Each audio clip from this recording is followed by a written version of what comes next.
اعوذ باللہ من الشیطان الرجیم بسم اللہ الرحمن الرحیم۔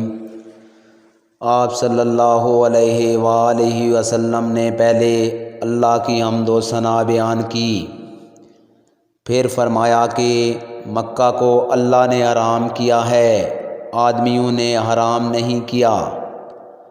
تو سن لو کہ کسی شخص کے لیے جو اللہ پر اور یوم آخرت پر ایمان رکھتا ہو، جائز نہیں ہے کہ مکہ میں خون ریزی کرے یا اس کا کوئی پیڑ کاٹے۔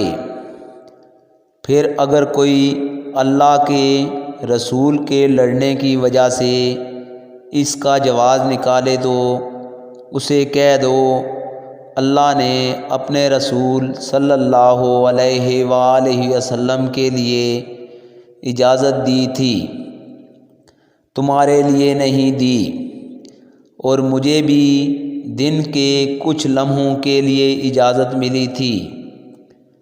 آج اس کی حرمت لوٹ آئی جیسے کل تھی، اور حاضر و غائب کو یہ بات پہنچا دے۔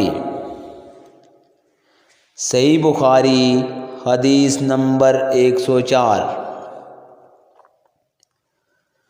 رسول اللہ صلی اللہ علیہ وآلہ وسلم نے فرمایا کہ مجھ پر جھوٹ مت بولو، کیونکہ جو مجھ پر جھوٹ باندھے وہ دوزخ میں داخل ہو۔ صحیح بخاری حدیث نمبر 106۔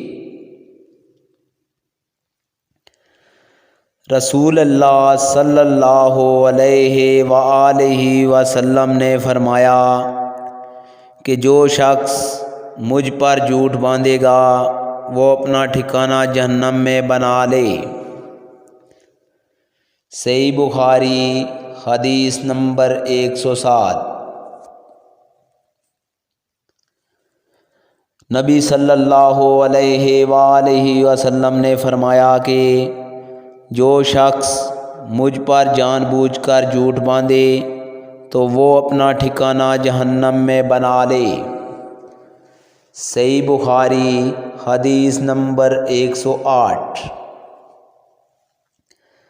رسول اللہ صلی اللہ علیہ وآلہ وسلم نے فرمایا جو شخص میرے نام سے وہ بات بیان کرے جو میں نے نہیں کی تو وہ اپنا ٹھکانہ جہنم میں بنا لے۔